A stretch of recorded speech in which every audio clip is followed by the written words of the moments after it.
تو وہ بھی انہوں نے بات کی۔ وزیر اعظم عمران خان نے کہا کہ اس موقع پر یہ بتاتے ہو کہ جیت کیا ہوگی۔ انہوں نے کہا کہ یہ 6 سے 8 مہینے یا اس سے بھی زیادہ چل سکتا ہے، ابھی کوئی نہیں جانتا۔ جیت کی ڈیفینیشن یہ ہے کہ اگر اس کے اختتام پر ہمارے ہاں غربت بڑھ گئی تو یہ ہار ہے۔ ہم نے اسے کنٹرول کر لیا، غربت کو بہت زیادہ بڑھنے سے روک لیا، تو یہ ہماری جیت ہے۔ انہوں نے کہا کہ سیاست بند کی جائے۔ کراچی کی لاشوں کا انہوں نے، جو ابھی بات ہوئی تھی بار بار، میں نے بھی ایک ویڈیو کی اس پر، کہ سڈن پریشر آیا تھا اور سڈن انکریز ہوا تھا نمبر آف ڈیتھس میں، تو وزیر اعظم نے کہا کہ یہ پھر بعد میں غلط بھی ثابت ہوا کہ یہ سیاست بند کی جائے۔ اب اس میں دو باتیں ہو رہی ہیں، ایک لاشیں چھپائی جا رہی ہیں۔ وزیر اعظم نے کہا کہ لاشیں چھپا کر ہمیں کیا فائدہ ہوگا؟ اگر ہم نمبرز دبائیں گے، چھپائیں گے، سچویشن کو ہائیڈ کریں گے آپ سے، ایکچول سچویشن کو، تو یہ ہمارے لیے ہی مشکل پیدا کرے گی۔ اس لیے کوارڈینیٹڈ ایفرٹ کے ساتھ ہم ان تمام چیزوں کو زیادہ سے زیادہ بہتر انداز میں سامنے لانے کی اور جمع کرنے کی ایفرٹ کر رہے ہیں۔ اگر لاشیں بڑھائی جاتی ہیں تو بڑھانے کا کیا فائدہ ہے؟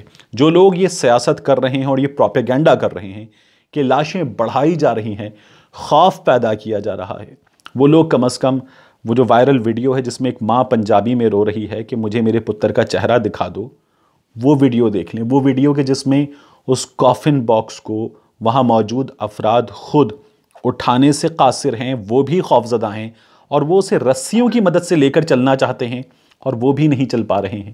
ان ویڈیوز کو دیکھ لیں، آپ کو کم از کم کچھ چیزوں کا جواب مل جائے گا۔ وزیر اعظم نے اس موقع پر کہا کہ پاکستان میں قربانی جو ہے وہ صاحب حیثیت لوگ دیں، حصہ بنیں اس ایفرٹ کا۔ کنسٹرکشن سیکٹر کی انہوں نے ایک بار پھر بات کی کہ اس کو اس لیے کھول رہے ہیں کہ اگر یہ نہیں کھولیں گے تو معیشت بالکل بیٹھ جائے گی اور پھر ہم پوری طرح سے کولیپس کر جائیں گے۔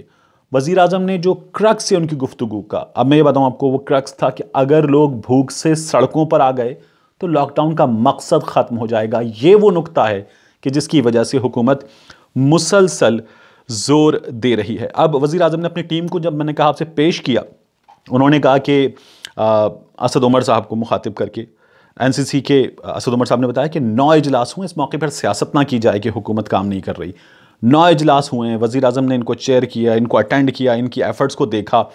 اسد عمر صاحب نے بتایا 13 اپریل کو، یہ بہت امپورٹنٹ ہے، ایک تمام وزراء اعلیٰ موجود تھے، اجلاس ہو رہا تھا، اور اس موقع پر ایک وزیر اعلیٰ نے یہ کہا کہ وزیر اعظم صاحب لیڈ کریں۔ آپ سب جانتے ہیں اسد عمر صاحب نے چونکہ نام نہیں لیا، وزیر اعظم نے نام نہیں لیا، اس لیے میں بھی نام نہیں لے رہا۔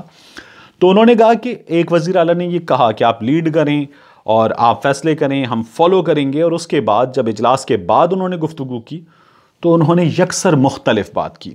تو اس وقت فیصلے مشترکہ کریں، سیاست سے بالا تر ہو کر کریں، اور ایکشنز بھی جو ہیں وہ قومی مفاد میں، وسیع تر قومی مفاد میں جو ہیں وہ مشترکہ طور پر انجام دیے جائیں۔ اس بات کی انہوں نے اپیل کی، اور اس بات کی بہت اشد ضرورت ہے۔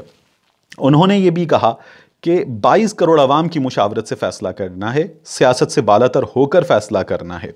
حماد اظہر صاحب نے ایک بڑی اچھی بات بتائی، انہوں نے کہا چھوٹے اور درمیانے درجے کے لاکھوں کاروبار ایسے ہیں جن کے ان حالات میں، کیونکہ ایک بزنس نہیں ہے تو یہ خدشہ ہے کہ وہ خدا نخواستہ اس کے بعد بند ہو سکتے ہیں۔ تو ایک تو ان کے لیے پروگرام میں یہ آ رہا ہے کہ انہیں بجلی کے جو بلز ہیں ان میں رعایت دی جائے گی، یوٹیلیٹی بلز ان کے جو دیگر ہیں ان میں رعایت دی جائے گی۔ اس سلسلے میں ایک پروگرام آ رہا ہے۔ پھر ایسے کاروبار جو انہیں قرض حسنہ دیا جائے گا، اور ایسے کاروبار میں جو بہت چھوٹے کاروبار ہیں انہیں قرض حسنہ دیا جائے گا، باقی جو چھوٹے کاروبار ہیں انہیں قرض دیا جائے گا اور ان کی مالی مدد کی جائے گی۔ اور انہوں نے یہ بتایا کہ رمضان میں عام طور پر جو یوٹیلیٹی سٹورز ہیں ان کی جو سیل ہوتی ہے، اس سیل کو 10 گنا زیادہ اس سال بڑھانے کا پلان ہے، کیونکہ یوٹیلیٹی سٹورز پر جو اشیاء کی فراہمی ہوگی وہ 10 گنا زیادہ کرنے جا رہی ہے حکومت، تاکہ بڑی تعداد میں لوگ ان مشکل حالات میں، جب انکم بھی محدود ہو گئی ہے، تنخواہوں پہ کٹ لگ گیا ہے، تو وہ وہاں سے کر سکیں اور ان کی پاکٹ پر جو برڈن ہے وہ برڈن کم پڑے۔ پھر اس کے بعد ڈاکٹر فیصل صاحب نے بات کی، انہوں نے کہا کہ ہم اس وقت کر کیا رہے ہیں۔ اب ڈاکٹر فیصل صاحب ایک بڑا نام ہے شوکت خانم کے حوالے سے، وزیر اعظم عمران خان کے ساتھ ساتھ ہیں مسلسل۔ انہوں نے کہا کہ گلوبل ڈیٹا کا جائزہ لے رہے ہیں، ہم نیشنل ڈیٹا کا جائزہ لے رہے ہیں۔ کراچی میں جو سڈن رائز ان ڈیتھس کی بات ہوئی تھی اس کے بارے میں انہوں نے کہا کہ ڈاکٹر عزرا پیچوہو صاحبہ سے ان کی بات ہوئی۔ ڈاکٹر صاحبہ نے یہ بتایا کہ 15 امبات، اب یہ 200 پلس کی بات ہو رہی تھی، ڈاکٹر صاحبہ اب ان کو یہ بتا رہی ہیں کہ 15 امبات اس میں سسپیکٹڈ ہیں کہ وہ وائرس سے ہوئی ہیں، لیکن ان کا بھی ہم جائزہ لے رہے ہیں، ان سے جو ریلیٹڈ لوگ تھے، جو ان سے کانٹیکٹ میں تھے، ان کا بھی جائزہ لے رہے ہیں، انہیں بھی ٹیسٹ کر رہے ہیں، تو ہم زیادہ بہتر پکچر بتا سکیں گے۔ یہ 200 والی بات یہاں غلط ثابت ہو گئی ہے۔ معید یوسف صاحب نے بتایا بیرون ملک پاکستانیوں کو واپس لانے کی پلاننگ کے حوالے سے کہ وہاں پر بھی لوگ بڑی تعداد میں بے روزگار ہو گئے، اور آپ سب کے لیے بہت سارے لوگ لو فرام امریکہ، ہیوسٹن، اسٹاک ہوم، مختلف جگہوں سے، جرمنی، آپ مخاطب ہوتے ہیں تو بتاتے ہیں، تو آپ بھی یہ سچویشن بتا سکتے ہیں۔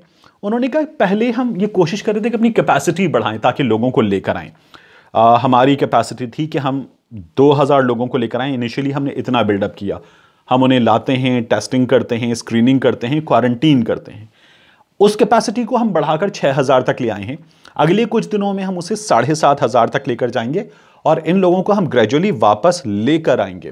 انہوں نے بتایا کہ تمام پلان جو ہے یہ covid.gov.pk پر ہم آپ کے ساتھ شیئر کرنے جا رہے ہیں، اور اس پلان کے تحت جو ہے فلائٹس کیسے ہوں گی، کس انداز میں واپس لایا جائے گا، کن ملکوں سے، کس پلان کے تحت کن تاریخوں میں یہ فلائٹس چلیں گی، اور ساتھ ہی انہوں نے بتایا کہ جو کمرشل فلائٹس ہیں ان کے ذریعے بھی لوگوں کو واپس لایا جائے گا۔ یہاں کچھ جید صحافی، میرے بہت سینئر، بہت قابل احترام، انہوں نے حکومت پر گزشتہ 1-2 روز میں بھی وزیر اعظم کی گفتگو پر تنقید کرتے ہوئے یہ کہا ہے کہ ہاں پہلے آئیں، ڈبل ٹرپل قیمت پر موجود ٹکٹ بائی کریں، پھر واپس آ کر 5000 روپے کے یومیہ کے ہوٹل میں ٹھہریں اور پھر یہ سب کریں۔